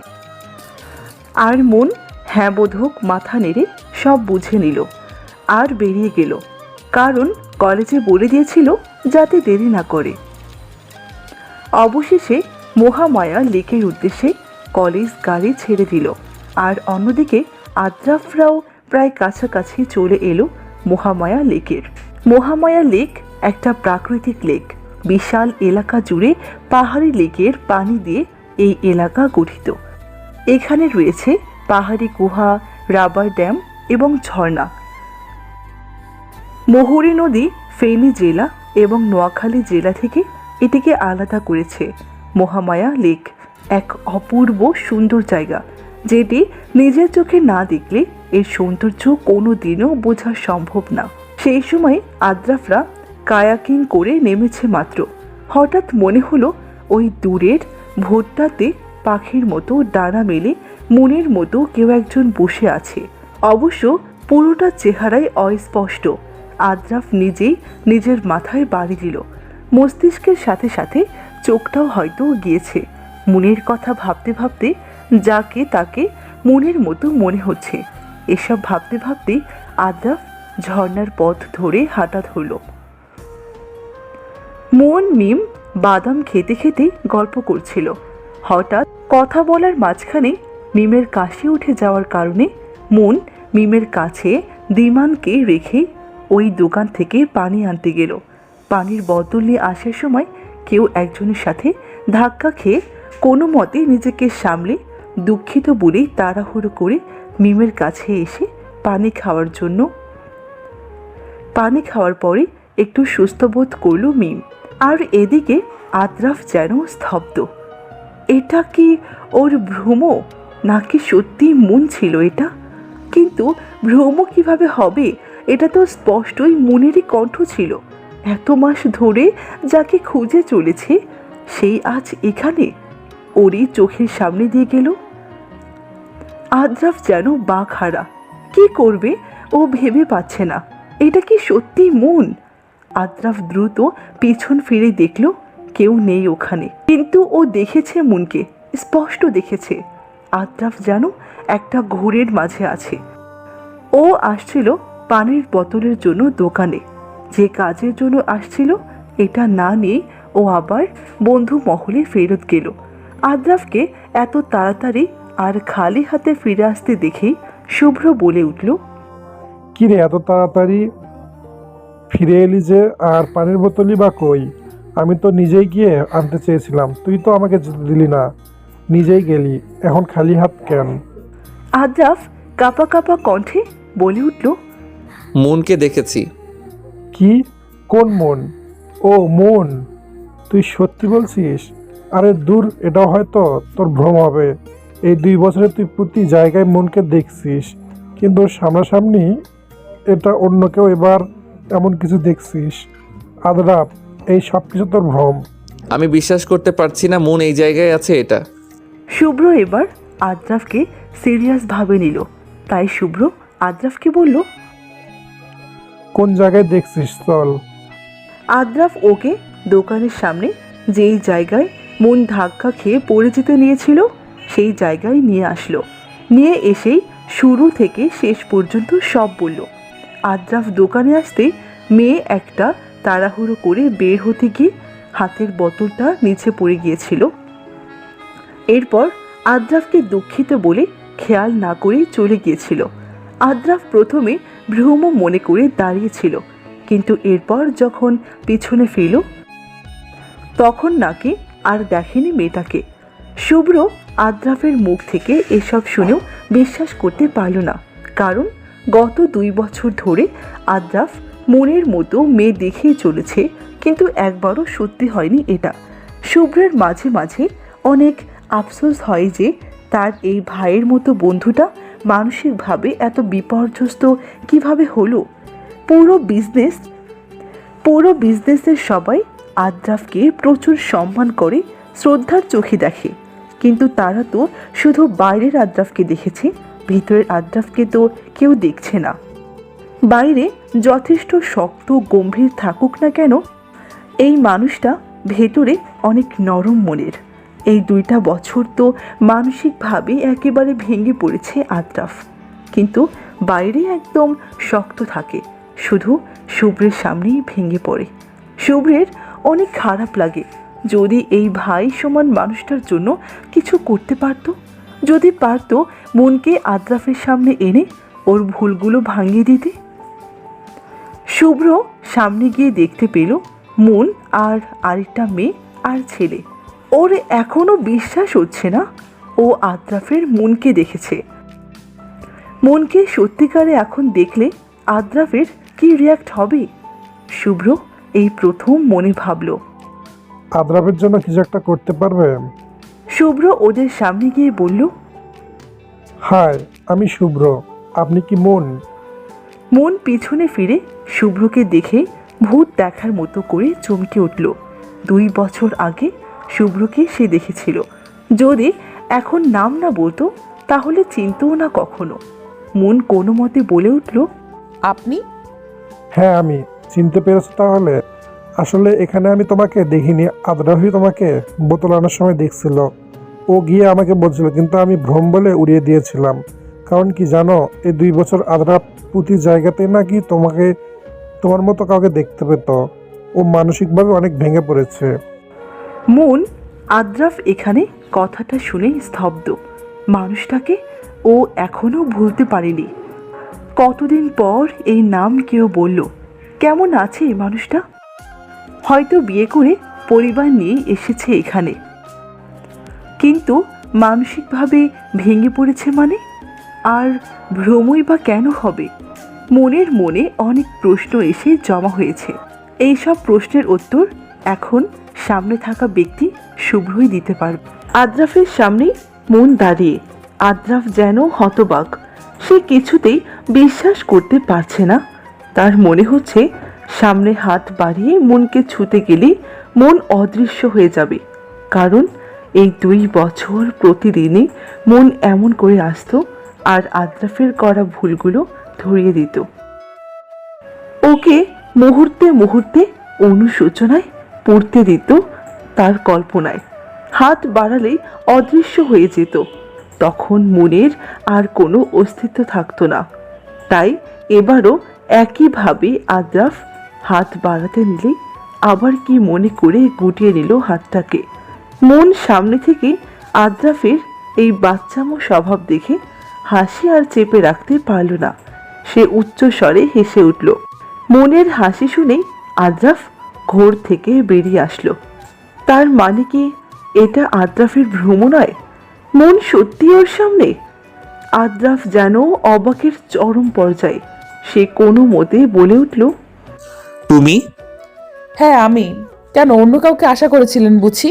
আদ্রাফ যেন কথা বলতেই ভুলে গেল। এতদিন পর সে তার মন পাখিকে দেখছে। তার মানে কি মন তাকে ক্ষমা করে দিয়েছে? আদ্রাফের যেন খুশিতে তর সইছে না। এই যে কই হারিয়ে যাচ্ছেন কিছুক্ষণ পর পর, নাকি কল্পনায় সংসার টংসার বাচ্চা কাচ্চা নিয়ে ভেবে ফেলেছেন? আদ্রাফের কাশি উঠে গেল এই কথা শুনে। এই 2 বছরে লাজ লজ্জা সব খেয়ে ফেলেছে এই মেয়ে। তখন তো কথাও বলতো মাথা নিচু করে, আর এখন দেখি ভয়ও পায় না। এসব দেখেই মনের হাসি যেন থামতেই চাইছে না। ওকে কিছুক্ষণ আগে আদ্রাফের ব্যাপারে শুভ্র সব খুলে বলেছিল, আর আদ্রাফের কালো অতীতের ব্যাপারেও বলেছিল যে কেন সে নারী জাতিকে ঘৃণা করত। সেই আদ্রাফের এই বিশ্বাস ভঙ্গ করবে, দেখিয়ে দিবে সব নারী এক নয়। তার সব প্রশ্নের উত্তর পেয়ে গিয়েছে শুভ্রের কাছ থেকে। শুভ্র তাকে এও বলেছে যে আদ্রাফ ওকে ভালোবাসে। এখন শুধু আদ্রাফের বিশ্বাস অর্জনের পালা। শুভ্র, মিম আর বাকিরা কেউই এখানে নেই। তারা সবাই অন্যদিকে ঘুরেছে। এখানে শুধু মুন আর আদ্রাফি আছে। তারা এখন ছোট দুটা পাথরের ওপর বসে আছে। পাশেই ঝর্ণার পানির কলকল ধ্বনি শোনা যাচ্ছে। মন আদ্রাফের দিকে তাকিয়ে দেখল সে এক ধ্যানে সামনে পানির দিকে তাকিয়ে আছে। মনও আর বিরক্ত করল না, সেও চুপচাপ বসে আছে অদূরেই তাকিয়ে। কোথায় হারিয়ে গিয়েছিলে এই 2 বছর? মন আদ্রাফের কথায় ওর দিকে তাকালো। আপনার জন্য থাকতে পারছি ওই জায়গায়। আদ্রাফ এই কথার জবাবে আর কিছু বলতে পারল না। আবারও আগের অপরাধ বোধ জাগ্রত হওয়ায় ও লজ্জায় কুঁকড়ে গেল। মন এটা বুঝতে পেরে নিজেকে নিজেই গালি দিল। কেন শুধু শুধু এসব বলতে গেল বেচারাকে? সবকিছু জেনেও আদ্রাফকে আবারও না চাইতে কষ্ট দিয়ে ফেলল। জানো, এই 2 বছর ঢাকার পুরো আনাচে কানাচে তোমায় খুঁজেছি কিন্তু পাইনি। আমি তো আশাই ছেড়ে দিয়েছিলাম যে তোমাকে আমি হারিয়ে ফেলেছি। প্রতিদিন তুমি আমার কল্পনায় আসতে। আজকেও তোমাকে দেখার পর আমি মনে করেছিলাম এই 2 বছরের ন্যায় আজও এটা আমার ভ্রম, যেন ছুঁয়ে দিলে অদৃশ্য হয়ে যাবে। এই কথার জবাবে মন আর কিছু বলল না। 2 মাস পর দিন চলে যায় নিজের মতো করে। এখন সবকিছুই ঠিকঠাক। সেদিনের পর থেকে মনের সাথে আদ্রাফের সবকিছুই স্বাভাবিক। মন আদ্রাফকে ক্ষমা করে দিয়েছে। আদ্রাফের সাথে এখন মিমের ফ্যামিলিরও ভালো সম্পর্ক। আদ্রাফের অফিসের আরেকটা শাখা রয়েছে চট্টগ্রামে। সেই অফিসের কাজে চট্টগ্রামে আসলে মোম মিমদের বাসায় আসে। সেদিনের কথা, আদ্রাফ আর ওর বাবা চট্টগ্রামে মিমের ফ্যামিলিতে মনের ব্যাপারে বলেছে। ওনারাও ভীষণ খুশি আর মিম তো বেজায় খুশি। অবশেষে সবকিছু ঠিকঠাক মতো হয়ে গেল মন আর আদ্রাফের। এখন আর কোনোই বাধা নেই। বাসর ঘরে বসে আছে মন। এতদিন লজ্জা না লাগলেও আজ এখন ভীষণ লজ্জা লাগছে। আদ্রাফ এসেই মনকে বলল দুজনে মিলে নফল নামাজ পড়ে নিতে। আর এদিকে মন তো বেজায় রাগ। মন ঘোমটা দিয়ে বসে আছে। সিনেমার মতো করে ওইটা তুলে বউকে দেখবে তা না করে উনি না দেখেই উঠে যেতে বলছে। লাগবে না ওনার দেখা, রাগ করেছে মন। মন মুখ ভার করে নামাজের উদ্দেশ্যে ওয়াশরুমে চলে গেল অজু করতে। আর আদ্রাফ মুচকি হাসি দিয়ে তাকিয়ে আছে ওর যাওয়ার পানে। নামাজ পড়ে উঠে আদ্রাফ রুমের বাইরে বের হয়ে গেল। মনের এটা দেখে কান্না কান্না ভাব এসে গেল। বিয়ের প্রথম রাত নিয়ে কতজনের কত আশা থাকে, আর আদ্রাফ একটু সময়ও দিচ্ছে না। মন আর কিছু না ভেবে বেলকনিতে চলে গেল। এখন সে কাঁদবে ভীষণ করে, যে কেন আদ্রাফ ওর সাথে ভালোভাবে কথা বলল না। তার উপর নামাজ পড়ে রুম থেকে কেন বেরিয়ে গেল। আসুক ও।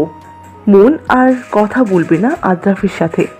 আজ পূর্ণিমা, চাঁদের আলোয় চারদিকে সব স্পষ্ট।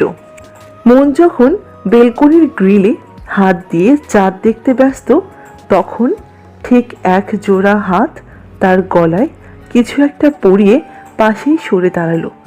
মন আর বুঝতে বাকি রইল না এটা কে। মন মুখ ঘুরিয়ে ফেলল ওদিক থেকে। সে ভীষণ রাগ করেছে আদ্রাফের ওপর। আজকের চাঁদটা ভীষণ সুন্দর, মনে হচ্ছে যেন কারোর সাথে অভিমান করেছে। একবার মেঘের আড়ালে চলে যায় তো আরেকবার বের হয়। মন এই কথার জবাবে কিচ্ছু বলল না।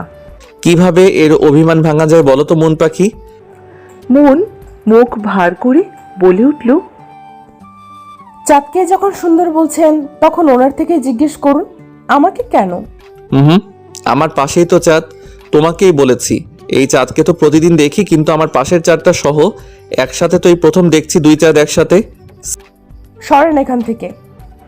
আদ্রাফ মুচকি হেসে মনের গলার দিকে এগিয়ে আসতেই মন চোখ মুখ খিচে বন্ধ করে পিছন দিকে সরে গিয়ে কাঁপা কাঁপা কণ্ঠে বলে উঠল, আমি এখনো প্রস্তুত না। অনেকক্ষণ হয়ে যাওয়ার পরও আর কিছুর আভাস না পাওয়াতে মন এক চোখ খুলে দেখতে পেল আদ্রাফের হতভম্ব মুখটা। এরপর আদ্রাফ উচ্চস্বরে হো হো করে পেট চেপে ধরে হেসে উঠল। মন তো হতবাক, এখানে হাসির কি বলল সে? পরক্ষণে নিজের বলা কথাটা ভাবতে লজ্জায় কুকড়ে গেল সে। সিরিয়াসলি মন পাখি, আমি তোমার গলার ধারে কাছে যেতেও এখন তোমার প্রস্তুতি লাগবে? এই দেখো, তোমার গলাতে আমি এখানে এসে এটা পরিয়ে দিয়েছিলাম আর নামাজ পড়ে বাইরে বাবার রুমে এটার জন্য গিয়েছিলাম। ওই দিন ভুলে ওখানে ফেলে এসেছিলাম। মন নিজের গলার লকেটটা নিয়ে দেখল একটা লাভ এর ভেতর চাঁদ লেখা খোদাই করা, অসম্ভব সুন্দর রকেটটা। তার মানে কি আদ্রাফ মন অর্থ চাঁদ বোঝাতে চেয়েছিল? পছন্দ হয়েছে চাঁদ? হ্যাঁ, ভীষণ। তারপর আদ্রাফ মনকে কোলে তুলে নিল আর বলতে লাগলো, এই 2 বছর অনেক কষ্ট দিয়েছো, আজ সব সুদে আসলে ফেরত নেব। কিন্তু কোনো কিন্তু না মন পাখি, আজ তোমার কোনো কথা শুনবো না। তারপর মনকে কিস করতে থাকে। একে অপরের ভালোবাসায় মিশে যায় দুজন। এভাবেই তাদের প্রথম রাতটা কেটে গেল। সেদিনের পর থেকে সব কিছুই আরও সুন্দরভাবে চলতে লাগলো। শুধু একটা জিনিসে মনের ভীষণ রাগ, কারণ আদ্রাফ আজ পর্যন্ত তাকে ভালোবাসি কথাটা একবারও বলেনি। হয়তোবা মনের কোথাও এখনও অতীতের বিশ্বাস ভাঙাটা রয়ে গিয়েছে, এখনও বিশ্বাস করে উঠতে পারেনি। আদ্রাফের অফিস থেকে আসার সময় মনের জন্য চকলেট, বেলি ফুল আনা আর মনের কেয়ার ভালোবাসা দিয়ে পরিবারটাকে আরও বেশি আগলে নিয়েছিল। এরপর খুশিটা আবারও বেশি বেড়ে গেল যখন শুনল মন মা হতে চলেছে। আদ্রাফ তো সেই খুশি। এভাবেই 8 মাস চলে গেল। এরপর আদ্রাফ আর টাইম পায়নি কাজের চাপে, তাই মনের 8 মাস চলাকালীনই প্ল্যান করলো লং জার্নি দিবে, কারণ মন নিস্তব্ধ রাতের জার্নি বেশি পছন্দ করে। ওই দিন অফিস থেকে এসেই দুজনে পুরো রাত গাড়ি করে ঘুরবে এই বলে গেল আদ্রাফ। অফিস থেকে এসেই দেখল মন রেডি, আয়নার দিকেই তাকিয়ে আছে। আদ্রাফ এসে মনের দিকে চেয়ে থমকে গেল। মনকে প্রথম দিনের মতোই সুন্দর লাগছে। কি দেখো চাঁদ? মন ইনোসেন্ট ফেস করে কান্না কান্না মুখ করে বলে উঠল, এই দেখেন না কেমন লাগছে আমাকে। ফোলা পেট, আগে থেকে মোটোও হয়ে গিয়েছি ভীষণ। একদম না, তোমাকে তো একদম পরীর মতো লাগছে। মন আয়না দিয়ে আদ্রাফের দিকেই তাকিয়ে বলে উঠল, তাহলে ভালোবাসি বলেন না কেন? আদ্রাফ কিছু না বলে মনকে বের হতে বলে বেরিয়ে গেল। সবার জীবনে খারাপ সময় আসা ভালো। এই খারাপ সময়টা এসে আমাদের অনেক কিছু বুঝিয়ে দিয়ে যায়। তেমনি আদ্রাফের জীবনে এই সময়টা এসে শিখিয়ে দিয়ে গেল যে থাকার সে শত বাধা পেরিয়েও থাকবে, আর যে চলে যাওয়ার সে রাজপ্রাসাদ থেকেও চলে যাবে। আজ আদ্রাফ অনেকদিন পর আবারও স্বাভাবিক জীবনে ফিরে এসেছে। কি এক বিভীষিকাময় রাত ছিল সেদিন। গাড়িতে ওঠার পরে আদ্রাফ ড্রাইভ করা শুরু করেছিল। গাড়িতে ওঠার পরও মনের সেই বেজায় রাগ রয়ে গেছে, মুখ ভার করেছিল। আস্তে আস্তে ঢাকা শহরের সব দোকানই বন্ধ হয়ে যাচ্ছিল। পুরো রাত তখন নিস্তব্ধ হয়ে যাচ্ছে, কিন্তু মনের রাগ তো ভাঙার না। তাই আদ্রাফ রাস্তার অপর পাশে আইসক্রিমের দোকানটা দেখে আইসক্রিম আনতে বের হয়েছিল। বের হয়ে আইসক্রিম নিয়ে আনার সময় বিপরীত দিক থেকে চলাকালীন একটা বড় ট্রাক এসে মেরে দিল আদ্রাফকে। মনের চোখের সামনে দিয়ে যেন সব কিছু থমকে গেল। পুরো রাত তখন নিস্তব্ধ। পাশেই কয়েকজন দোকানদার বেরিয়ে এসে আদ্রাফের চারপাশ ঘিরে ধরল। আদ্রাফ চোখ বন্ধ করার সময়ও মনের দিকেই তাকিয়ে হাত বাড়িয়ে দিয়েছিল। মন যেন কথা বলার ভাষাটাও হারিয়ে ফেলেছে। চোখের সামনে আদ্রাফের রক্তাক্ত নিথর দেহটা পড়ে রইল রাস্তার মাঝে। এসব দেখার মাঝে মন গাড়ি থেকে বের হয়ে আদ্রিফের সামনে গিয়ে ওর নিথর দেহ দেখে সেন্সলেস হয়ে গিয়েছিল। এরপর মন আর কিছুই জানতো না। যখন সেন্স ফিরে তখন নিজেকে হাসপাতালের বেডে আবিষ্কার করে। পাশেই মিম বসেছিল মনের হাত ধরে। মন চোখ খুলতে আদ্রাফের কথা জিজ্ঞেস করে।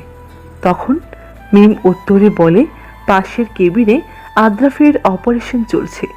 মন এক প্রকার লাফিয়ে উঠে আদ্রাফের কেবিনের সামনে দৌড়ে গিয়েছিল। ওখানে শুভ্র দাঁড়িয়েছিল। জীবনে অনেক রোগীর চিকিৎসা করেছিল সে, কিন্তু নিজের ভাই সমান বন্ধুর অপারেশন করতে তার হাত কাঁপবে, কান্না আসবে, তাই সে অপারেশন থিয়েটারে ঢুকেনি। মিম এসেই মনকে পাশের এক চেয়ারে বসিয়েছিল। অতিরিক্ত স্ট্রেস নিলে মনের বাচ্চার ক্ষতি হবে বলে। অপারেশন শেষে ডাক্তার বের হয়ে বলেছিল আদ্রাফের সুস্থ হতে অনেক দিন লাগবে, কথাও বলতে আস্তে আস্তে সময় নিতে হবে। পা ভেঙে গিয়েছিল, হাঁটাচলা করতে পারবে না, আপাতত বেড রেস্টে থাকতে হবে। মানে পুরো দিন রাতের জন্য একটা হোম নার্স লাগবে আদ্রাফের। কিন্তু মন মানেনি, সেই করবে আদ্রাফের সব কাজ। সেদিনের পর থেকে মন তার ভারী পেট নিয়েও আদ্রাফের সব কাজ করত। আদ্রাফ কিছুই বলতে পারত না, শুধু চেয়ে চেয়ে দেখত। মন অনেক কেয়ার করত আদ্রাফের। অবশ্য মিম কয়েকদিন থেকেছিল মনের সাথে। এরপর তার এক্সামের জন্য চলে যেতে হয়েছিল চট্টগ্রামে। মনের ডেলিভারির দিনেও সে আদ্রাফকে কাছে পায়নি। একসময় ফুটফুটে এক পরী আসলো মনের কোল আলো করে। মিম তো এক্সামের পর আবারও চলে এসেছিল মনের জন্য। শুভ্র আর মিমের দিন শুরু হতো পরীটাকে নিয়ে। এর মধ্যে শুভ্র আর মিমের মধ্যে অনেক ভাব হয়ে গিয়েছে। মন এক হাতে সব সামলাতো, সংসারের কাজ, আদ্রাফকে দেখাশোনা, সব মিলিয়ে পরিবারটাকে আরও সুন্দরভাবে গুছিয়ে নিত মন। এত কষ্টের পরও রাতে পরিটার মুখের দিকে তাকিয়ে সুখ সুখ অনুভব হতো মনের। পাশে আদ্রাফ এক দৃষ্টিতে তাকিয়ে থাকতো। মেয়েটা একদম আদ্রাফের মতোই হয়েছিল। এসবের মাঝে আরও একটা সুখের সন্ধান হলো, আদ্রাফ আস্তে আস্তে সুস্থ হয়ে উঠছিল। এমনই একদিন পুরোপুরি সুস্থ হয়ে উঠেছিল আদ্রাফ। সেদিন সে তার পরিটাকে প্রথম কোলে নিয়েছে। সে তো তখন বেজায় খুশি। জানালার গ্রিলে মাথা ঠেকিয়ে সেই দিনগুলোর কথা মনে করছিল মন। মেয়েটা তার দাদার কাছেই থাকে। তার দাদারও আর কিছু লাগে না এখন আর। হঠাৎ পিছন দিক থেকে এক জোড়া হাত এসে মনকে জড়িয়ে ধরল। তার মুখটা মনের কাঁধের ওপরেই। মনের আর বুঝতে বাকি রইল না এটা কে। প্রথম দিনের ন্যায় আদ্রাফ এখনও অফিস থেকে আসার সময় মনের জন্য বেলি ফুল নিয়ে আসে আর খোপায় গুজে দেয়। আদ্রাফ ওভাবেই মনকে জড়িয়ে ধরা অবস্থায় বলল, তোমার জন্য একটা সারপ্রাইজ আছে। কি এমন সারপ্রাইজ? শুভ্র আর মিমের বিয়ে সামনের শুক্রবারে। কি সত্যি? কিন্তু মিম আমাকে বলেনি তো। আপনিও তো একটু বলেননি। আর শুভ ভাই, উনিও তো কিছু বলেনি। এতটাই পর হয়ে গেলাম সবার কাছ থেকে। মন মুখ ভারী করে বলে উঠল, আরে এটাই তো সারপ্রাইজ। অবশেষে দিনটি আসলো।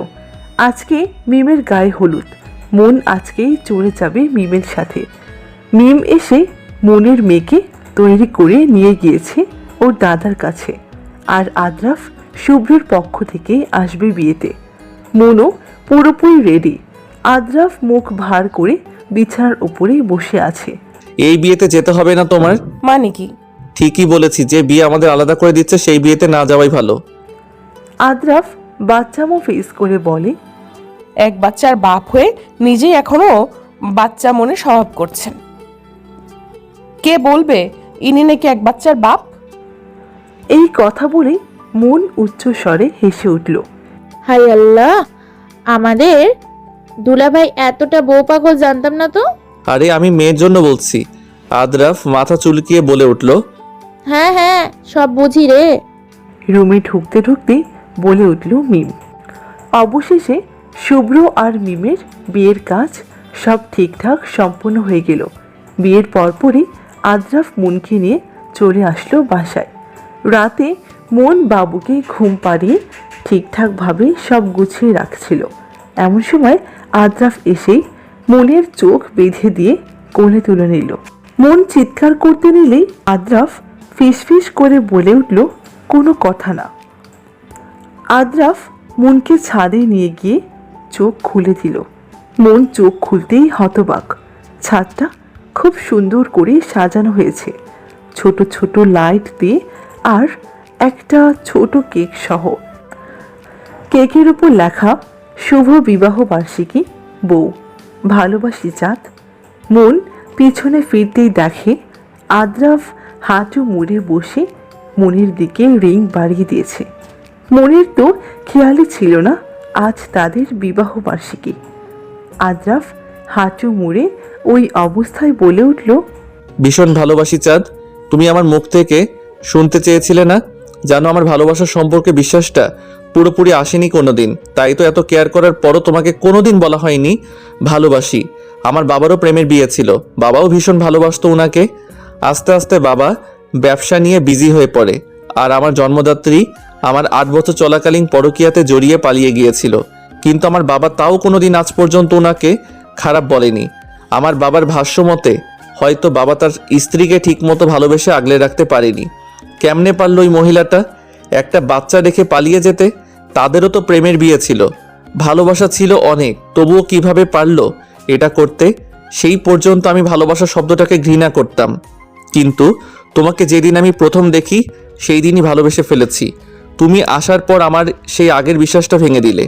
আমার অ্যাক্সিডেন্টের পর তুমি শিখিয়ে দিলে আসলেই সবাই এক নয়। তুমিও চাইলে তখন আমাকে ছেড়ে যেতে পারতে।